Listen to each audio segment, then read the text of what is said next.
नमस्कार दोस्तों, मैं रजनीश कुमार आप सभी का बहुत बहुत स्वागत करता हूं आपके अपने YouTube channel Rajneesh Ramesh official के आज के खास वीडियो में। भाइयों, आज के खास वीडियो में हम बात करने वाले हैं हरियाणा प्रदेश में होने वाले विधानसभा चुनाव को लेकर। हरियाणा प्रदेश में 5 अक्टूबर को वोटिंग होनी है और 8 अक्टूबर का हरियाणा विधानसभा का परिणाम आना है। तो उसी के चलते भारतीय जनता पार्टी ने अपनी पहली सूची जारी की है, जिसमें उन्होंने 67 उम्मीदवारों के नाम जारी किए हैं। आज हम उसी सूची का विश्लेषण करेंगे और समझेंगे कि हरियाणा की राजनीति में आखिर चल क्या रहा है। तो ज्यादा समय न गंवाते हुए पहले हम बात करेंगे सीधा बीजेपी की उम्मीदवारों की सूची आई है, उस पर आज हम विस्तार से चर्चा करने वाले हैं। समझेंगे कि उस सूची में जिन जिन लोगों को शामिल किया गया है उसके पीछे की भारतीय जनता पार्टी की राजनीति क्या है। पहली बात, सूची में 67 उम्मीदवारों को भारतीय जनता पार्टी ने 67 उम्मीदवारों की अपनी सूची जारी की है, जिसमें पाया गया कि उन्होंने लगभग 12 विधायकों के टिकट काट दिए। 2019 विधानसभा चुनाव में हरियाणा में जो 12 विधायक भारतीय जनता पार्टी के जीते हुए थे, उनका 2024 में टिकट कट गया। यानी 12 विधायक से पूर्व विधायक बन चुके हैं भारतीय जनता पार्टी के। इन्हें जनता ने नहीं, भारतीय जनता पार्टी ने विधायक से पूर्व विधायक बनाया है। वहीं बात करें, इन 12 में 3 मंत्री भी हैं, उनमें खेल मंत्री और ऊर्जा मंत्री। इसके बाद बात करें कि जो 67 उम्मीदवारों की सूची जारी की है भारतीय जनता पार्टी ने, उसमें से 10 ऐसे उम्मीदवार हैं जो अन्य पार्टियों से भारतीय जनता पार्टी में हाल फिलहाल में आए हुए हैं। उसके बाद बात करें कि जो ये 10 विधायक अन्य पार्टियों से आए हुए हैं, उनमें सबसे ज्यादा जेजेपी से 7, कांग्रेस से 2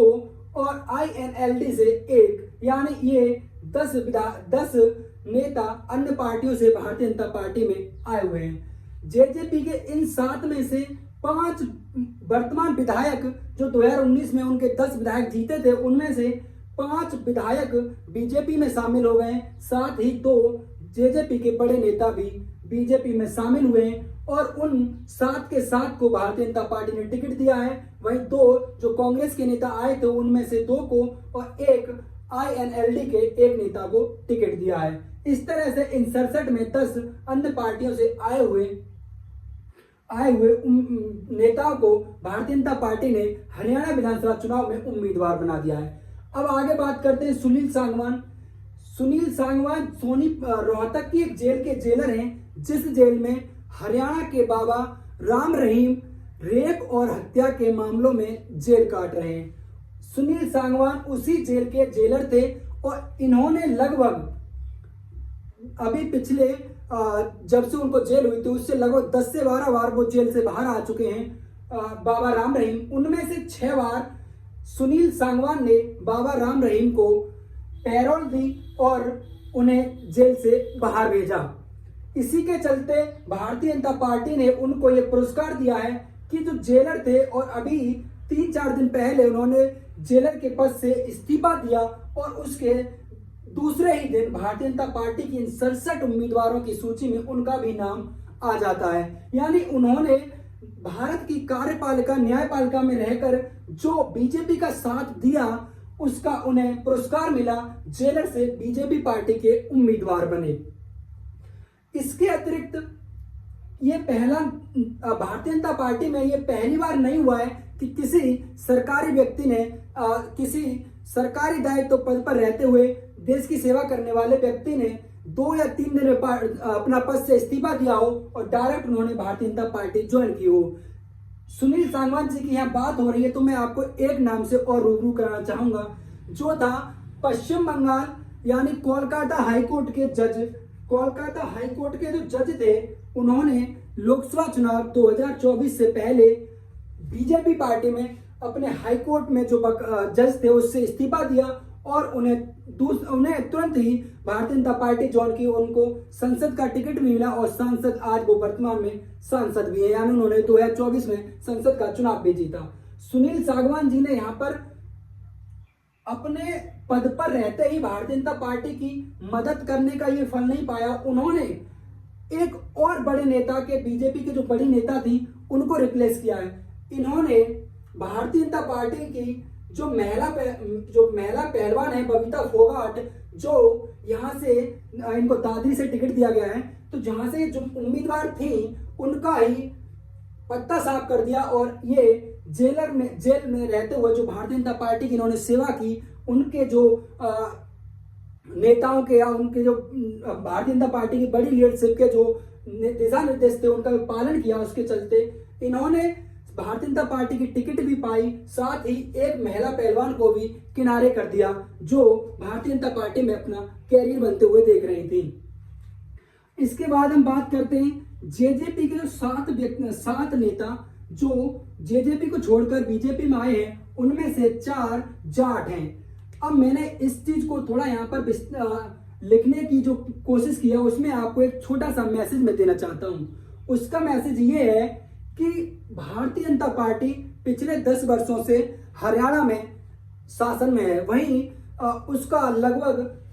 केंद्र की जो राजनीति है उसमें भी दिल्ली में उनका तीसरा कार्यकाल शुरू हो चुका है, यानी मोदी जी तीसरी बार देश के प्रधानमंत्री बन चुके हैं और पिछले 10 वर्षों से हरियाणा की राजनीति में बीजेपी सत्ता में है। उसके बावजूद भी जाट बहुल राज्य में उनको जाट नेता अपने जो अपने उसके संगठन के जो उनके पदाधिकारी हैं, जो संगठन में उनके कार्यकर्ता हैं, उनमें उन्हें जाट नेता नहीं मिल रहे हैं। इसका उन्हें जाट नेताओं को जेजेपी पार्टी से उधार लेना पड़ रहा है, जेजेपी पार्टी को तोड़कर अपनी पार्टी में शामिल कराना पड़ा। जो 7 नेता जेजेपी छोड़ बीजेपी में शामिल हुए, उनमें से 4 जाट समुदाय से आते हैं, वहीं 3 अन्य समुदाय से आते हैं। यानी भारतीय जनता पार्टी ने ये जो 67 उम्मीदवारों की सूची जारी की है, इसमें से 13 जाट नेताओं को टिकट दिया है, उनमें से 4 जेजेपी पार्टी से उनको लाने पड़े हैं। तो ये दिखाता है कि भारतीय जनता पार्टी के पास हरियाणा में जाट समुदाय के नेताओं का कितना अभाव है कि उन्हें महज 90 सीटों वाले हरियाणा विधानसभा चुनाव में उनको 13 जाट उम्मीदवार उतारे हैं, उनमें से 4 जेजेपी जैसी छोटी पार्टी को तोड़कर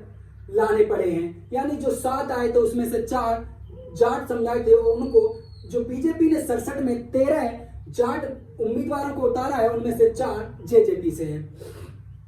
अब मैं बात करता हूं सुनील सांगवान जी की। सुनील सांगवान जेलर से हारी पहलवान, यानी कि आपने देखा होगा कि पिछले 2 से 3 वर्ष में हरियाणा में पहलवानों का भी प्रदर्शन हुआ, आंदोलन हुआ, किसानों का भी आंदोलन हुआ, उससे बीजेपी की जमीन खिसकी हुई है। ये निश्चित है कि 2024 का चुनाव कांग्रेस या इंडिया गठबंधन जीतने जा रहा है। संभावित है कि क्योंकि पलड़ा उनका ही भारी है, लेकिन जेलर से एक पहलवान यहाँ हार गई। सुनील सांगवान जी, जिन्होंने अपने पद पर रहते हुए भारतीय जनता पार्टी की जो सेवा की उसका उन्हें फल मिला, और विनीता फोगाट जो भारतीय जनता पार्टी में अपना कैरियर देख रही थी राजनीति में, उनको सुनील सांगवान जी ने पटकनी दे दी और सुनील सांगवान जी अब भारतीय जनता पार्टी के दादरी से उम्मीदवार हैं और विनीता फोगाट के कैरियर पर, राजनीतिक कैरियर पर लगभग फुल स्टॉप लग ही चुका है। बात करें हरियाणा विधानसभा की, तो हरियाणा विधानसभा में कुल 90 विधानसभा सीटें हैं। 90 विधानसभा सीटों वाले इस हरियाणा में, जहां भारतीय जनता पार्टी पिछले 10 वर्षों से सत्ता में है, उन्होंने 10 अन्य पार्टियों से नेता लिए हैं, 12 वो अपने पार्टी के नेताओं की टिकट काट चुके हैं, यानी लगभग 22 सीटें 90 विधानसभा सीटों वाले हरियाणा में 22 सीटों पर इन 67 में से 22 सीटें ऐसी हैं जहां वो अपने प्रत्याशी बदल चुके हैं।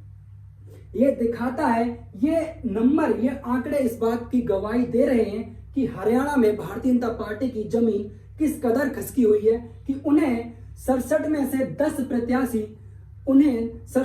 10 प्रत्याशी अन्य दलों से लाने पड़े, वहीं अपने 12 विधायकों के उन्हें टिकट काटने पड़े, यानी 67 में से 22, अब तक जो सूची उनकी जारी हुई है 67 उम्मीदवारों की, उनमें से 22 की वो टिकट काट चुके हैं। इसके साथ अब मैं बात करना चाहूंगा एक मुद्दा, अग्निवीर। अग्निवीर मुद्दा मैंने ये यहाँ इसलिए लिखा क्योंकि आज मैं आप पर इससे विस्तार में चर्चा करना चाहता हूं। और एक जो भारतीय जनता पार्टी की राजनीति है जिसको मैंने समझा, काफी दिनों से मेरे जहन में वो चीजें चल रही थी, लेकिन जब मैंने उनका आंकड़े जुटाने की कोशिश की तो मैं एक ऐसे मोड़ पर पहुंचा हूं जिससे मुझे लगा कि मुझे आपसे उस चीज को शेयर करना चाहिए। अगर चीजें पसंद आए, जो मैं आपको जानकारी देना चाह रहा हूं, अगर आपको पसंद आए तो मैं आपसे बस इतना ही कहना चाहूंगा कि हो सके तो इस वीडियो को अपने जानने पहचानने वाले भाई बंधुओं में ज्यादा से ज्यादा शेयर करना, जिससे कि वो भी समझ सके कि भारतीय जनता पार्टी की ये कितनी गंदी करतूतें हैं जो वो अपनी राजनीतिक, जो उनका अभी चल रहा है, चरम सीमा पर है उनकी राजनीति, उसमें कर रहे हैं, और उसका कितना बड़ा धोखा हम आम जनों के साथ हो रहा है। अग्निवीर मैंने इस मुद्दे को इसलिए यहां लिखा कि अग्निवीर भारतीय सेना में कम से कम अगर एक व्यक्ति, हम जैसा भाई, जब भारतीय सेना में देश की सेवा के लिए एक वर्दी पहनता है तो कम से कम ये सोचता था कि उसे कम से कम 17 वर्ष की तो कम से कम जॉब मिलेगी, जिससे यदि कोई व्यक्ति 17 से 17.5 से एक युवा भारतीय सेना में भर्ती होने के लिए रेडी होता है, और मैं मानता हूं कि वो 20 की उम्र में अगर उसने भर्ती हो भी गया तो 17 साल की जब वो अपनी देश की सेवा करके आएगा तो उसकी उम्र 37 वर्ष हो चुकी होगी, और वो अपने परिवार को उस कदर ढाल चुका होगा उस भारतीय सेना में देश की सेवा करते करते, और उससे जो मिले वेतन से उसने अपने घर की इस तरह से सिचुएशन संभाल चुका होगा कि उसका बुढ़ापा अच्छे से कट जाए और उसके बच्चे अच्छी शिक्षा ग्रहण कर सके। लेकिन भारतीय जनता पार्टी का जब शासन आया तो उन्होंने अग्निवीर जैसी एक योजना को लाकर हम युवाओं पर थोप दिया, और पूरे देश में प्रदर्शन हुआ, लेकिन प्रदर्शन सिर्फ नाम का हुआ, कोई प्रदर्शन हुआ ही नहीं जिस कदर होना चाहिए था। क्योंकि ये जो अग्निवीर मुद्दा था वो चाहता था कि ये नहीं होना चाहिए, भारतीय सेना में इसको किसी भी तरह से स्वीकार नहीं किया जा सकता। इसी को देखते मैंने आज एक आंकड़े जुटाए, उन पर मैं आपसे चर्चा करना चाहता हूं। पहले मैं आपका ध्यान थोड़ा इधर केंद्रित करना चाहूंगा। मैंने जब आंकड़े जुटाए तो मैंने पाया कि 2024 लोकसभा चुनाव में 2024 लोकसभा चुनाव में जहां भारतीय जनता पार्टी 441 सीटों पर लड़ी, उसने अपने 132 प्रत्याशी बदले। इन 132 प्रत्याशियों में 95 जीते हुए भारतीय जनता पार्टी के सांसद थे, जिन्हें जनता ने पूर्व सांसद नहीं बनाया, भारतीय जनता पार्टी ने उनको पूर्व सांसद बना दिया। बात करता हूं लोकसभा चुनाव 2019 की। 2019 के जब लोकसभा चुनाव हुआ तो भारतीय जनता पार्टी ने लगभग 99 जीते हुए प्रत्याशियों का टिकट बदल दिया, और अगर हम इस नंबर को जोड़ते हैं तो ये होता है 194। यानी अपने बीते 10 वर्ष के राजनीतिक कैरियर में भारतीय जनता पार्टी ने 194 सांसदों को अपने से पूर्व सांसद बना दिया, ना कि उन्हें भारत की जनता ने वोट देकर पूर्व सांसद बनाया है। 194 सांसद भारतीय जनता पार्टी 10 वर्षों में सांसद से पूर्व सांसद बना देती है। अग्निवीर मुद्दा जब आया था तो भारत के रक्षा मंत्री ने यह कहा था कि हम पर पैसे का अभाव है, इसके चलते हम नहीं चाहते कि सेना को पेंशन देनी पड़े। उस पेंशन से बचने के लिए हमने अग्निवीर जैसी योजना को लाए हैं, जिससे कि पेंशन बचेगी, और अग्निवीर की जो सीमा है अग्निवीर की वो 4 वर्ष है, उसमें से 25% को वो आगे के लिए कंटिन्यू करेंगे और 75% को घर भेज देंगे, जाओ अपने भैंसों का गोबर उठाओ, और हो सके तो भारतीय जनता पार्टी के किसी बजरंग दल या आरएसएस में जुड़कर गौरक्षक बनो। यह उनकी स्ट्रेटजी थी। अब मैं बात करता हूं 194 इस नंबर पर। भारतीय संसद में और भारत के संविधान में यह है कि विधायक और पूर्व सांसद को पेंशन मिलता है। यानी 194 भारतीय जनता पार्टी ने इस देश पर ऐसे व्यक्तियों को थोप दिया जो ना तो जनता ने हराए हैं, पता नहीं उन्होंने अपने क्षेत्र में कुछ गलत किया था या नहीं किया था, क्योंकि जो व्यक्ति क्षेत्र में गलत करता है, जो व्यक्ति अपने क्षेत्र की जनता से बचता है, उसे जनता वर्तमान से पूर्व बनाती है, चाहे वो विधायक हो, चाहे वो एमएलए हो। लेकिन भारतीय जनता पार्टी ने ही 194 सांसदों को पिछले 10 वर्षों में हम पर ऐसे थोप दिया, अपने 194 सांसदों को पूर्व सांसद बनाकर हम पर थोप दिया कि भारतीय जनता इन 194 सांसदों के लिए अपने टैक्स भरे, अपने मेहनत की जो कमाई है उससे टैक्स भरे, और 194 सांसद जो भारतीय जनता पार्टी ने देश की जनता पर थोपे हैं उनको टैक्स दे, उनको पेंशन दे, क्योंकि इनकी पेंशन हमारे पैसे से जाएगी। ये 194 व्यक्ति 194 सांसदों को छोड़ दिया हमारे बीच। अब वो आएंगे, उनके साथ एक दो पुलिस वाला भी रहेगा, गाड़ी पर पूर्व सांसद लिख रहा होगा, पुलिस वालों की हिम्मत नहीं हुई कि उनकी गाड़ी को रोक सकें, अच्छे से धज्जियां उड़ाएंगे। भारतीय जनता पार्टी के ये 194 व्यक्ति वो हैं, ये वो 194 सांसद हैं जो जनता ने तो नहीं हराए, लेकिन भारतीय जनता पार्टी ने पूर्व सांसद बनाकर हमारे ऊपर थोप दिए कि ये भारत की जनता इनको पेंशन देने का काम करेगी। वही पार्टी जो 200 से अधिक 200 के इस 10 वर्षों में 200 से अधिक या 200 के आसपास सांसदों को हमारे ऊपर थोप चुकी है। मैं उनके विधायकों की जो संख्या है उसको तो काउंट नहीं कर सका, क्योंकि जो विधायकों की संख्या अगर काउंट करने बैठा तो एक बहुत बड़ा नंबर हो जाएगा। मैं आपसे अब इस नंबर को दिखाते हुए, अगर आप अभी भी विरोध नहीं कर रहे हैं, अगर आपकी आंखें अभी भी नहीं खुली हैं, तो मैं आपसे सिर्फ यही कहना चाहूंगा कि आप अपने बच्चे को अच्छे से शिक्षा दें, कि शिक्षा स्कूली शिक्षा ना दें, क्योंकि स्कूली शिक्षा अगर आपने उनको दे दी तो हो सकता है वो सवाल करे इस भारतीय जनता पार्टी से। हो सके तो आप अपने बच्चे को किसी बजरंग दल या आरएसएस जैसे किसी संगठन में ज्वाइन कराएं और उससे कहें कि वो जाए और किसी गौरक्षक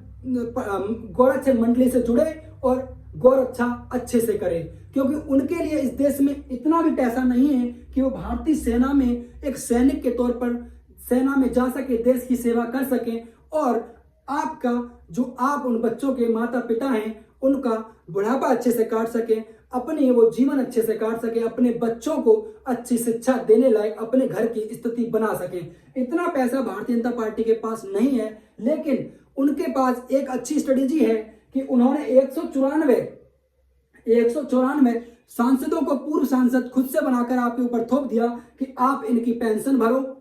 आप इनके लिए गाड़ी पर पूर्व सांसद लिखा होगा, आप इनके लिए इज्जत दो, इनके साथ एक दो पुलिस कांस्टेबल भी होगा, आप इनका भौकाल भी समझें। उसी के साथ ये नंबर जब मैंने देखा कि भारतीय जनता पार्टी को 67 की सूची में 10 अन्य पार्टियों से लाने पड़े, यानी 12 वो अपने विधायकों की टिकट काट दिए और 10 वो अन्य ले आए, यानी इन 22 सीटों पर 67 उम्मीदवारों की सूची में ये 22 सीटें ऐसी हैं जहां भारतीय जनता पार्टी ने अपने उम्मीदवार बदल दिए। ये जब मैंने नंबर देखा, ये 12 विधायक भारतीय जनता पार्टी के इन 67 में वो हो चुके हैं जिनको हरियाणा की जनता को अब सहना पड़ेगा, इनका पेंशन भी अपने टैक्स से भरना पड़ेगा, इनका भौकाल भी भारतीय जनता हरियाणा की जनता को सहना पड़ेगा। तो ये कुछ आंकड़े थे, मैंने जब देखा तो उसके बाद थोड़ा दिमाग लगाया मैंने और मैं इस निष्कर्ष पर पहुंचा कि 10 वर्षों में भारतीय जनता पार्टी 194 सांसद अपने खुद से पूर्व बनाकर हमारे ऊपर थोप चुकी है, और उनके लिए हम भारत के लोग अपनी मेहनत मजदूरी से कमाई हुई अपनी कमाई से जो टैक्स भरेंगे उनसे उनको पेंशन भी मिलेगा, उनका जीवन बहुत अच्छे से कटेगा, क्योंकि वो विधायक पद से सांसद से पूर्व सांसद हैं, उनके पास कम से कम 1 से 2 कांस्टेबल भी उनकी सेवा में रहेगा और उनको लगभग 1 से सवा लाख रुपए महीने की पेंशन उनको मिलेगी। तो ये 194 सांसदों को भारतीय जनता पार्टी ने हमारे ऊपर थोप दिया। जब मैंने ये आंकड़े देखे, मैं अगर विधायकों का आंकड़ा निकालने बैठ जाऊं तो नंबर बहुत बड़ा जाएगा। ये मैंने आपको इसलिए इन जानकारी से रूबरू कराया है कि कहीं आप कुछ गलती तो करने नहीं जा रहे हैं। थोड़ा सोचें और समझें कि क्या आप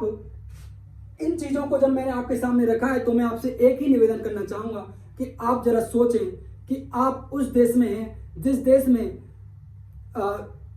भारतीय जनता पार्टी ने शिक्षा पर लगभग 18% जीएसटी लगा रखी है। क्या आप कहीं ये जो थोपा जा रहा है इसी तरह से इससे खुश तो नहीं हो? थोड़ा सोचें कि आप अपने बच्चों के बारे में क्या करने जा रहे हो। इसी तरह से थोप थोप कर भारतीय जनता पार्टी ने न जाने से